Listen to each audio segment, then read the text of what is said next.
So hello, welcome. I'm Csaba, I'm a UX expert, and this is No Bullshit UX.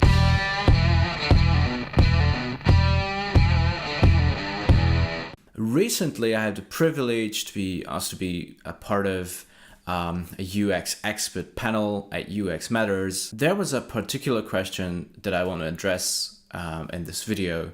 Is it a good idea to provide a fixed duration or a fixed price UX project? My clients are asking if I can provide a flat rate UX design services to them, such as they experience in other market domains. It's a good question because most of the time you can choose between, like an hourly rate, charging an hourly rate, or doing a fixed price project.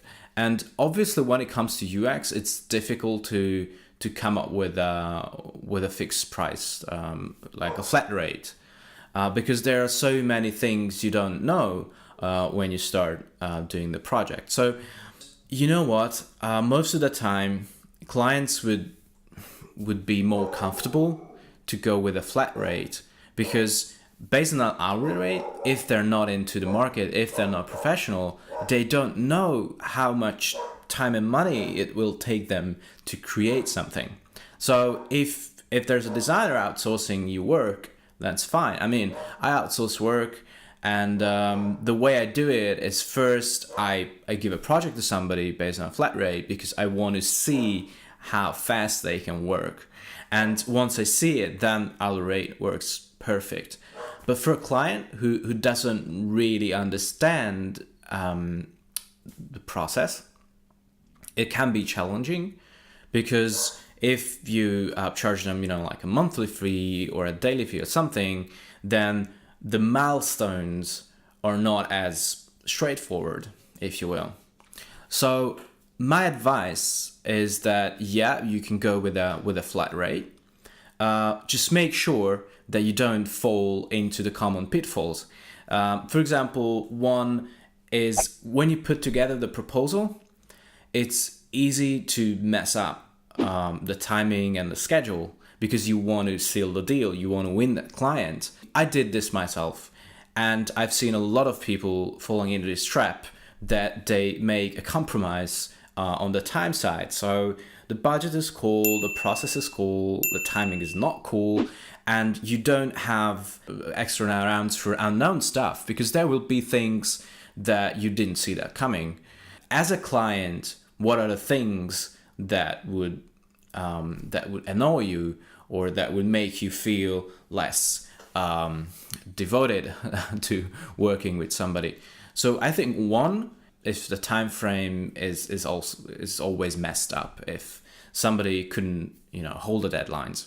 But two, and I see this often when it comes to agencies, so when they start, it's all good. Everyone's happy and they're all eager to work. But when they ran into something that they didn't see coming, then comes the part that it wasn't included in the quote, or we have to raise the budget for it. Now, it will happen. No matter what you do, no matter how professional you are, it will happen if you charge a flat rate that you ran into something that you just didn't put in the proposal in the first place. But if it happens all the time, that's pretty much a red flag because that means that you can't really estimate the working hours. And that's obviously a red flag for the client. My advice is the following. So when you're starting out, always pick a smaller project that you can showcase all your talent. You can keep your deadlines, you can stick to the deadlines, and you can show how professional your workflow is. If the project is too big, slice it into smaller chunks. For example, when somebody approached me that let's build a product, but you can't see how many design hours it would take. I mean, in terms of wireframing and visual design, because that's the biggest unknown when it comes to new project. Because somebody comes to me that let's build out a mobile app. Okay, how many screens? Because obviously it's not all the same that I charge 50 hours for wireframing or 150. Okay, what I like to do is to have a product planning workshop. It's 1 or 2 days, and we go through all the basics of the product, talk through the business goals, the personas, collect each functionality, essentially put together a brief that we can work with. That based on the brief, I can say, yeah, that's 95 hours to design. I particularly like this approach because obviously it's less commitment to the client.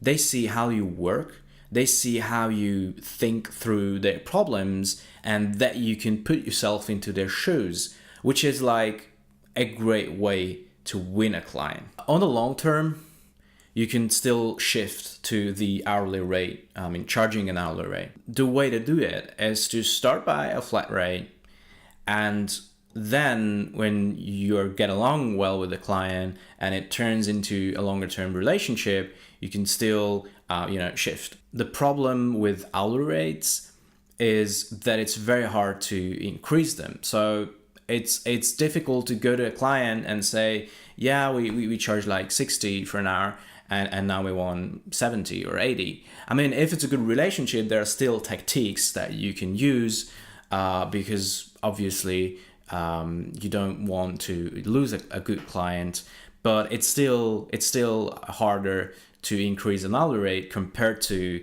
having a fixed project price. So that was it. That was my thoughts on our charging for UX project. So thanks for watching, and if you have any questions or if you have an opinion, please share with me and everybody else in the comments below. I'll try to answer everybody. So see you next time.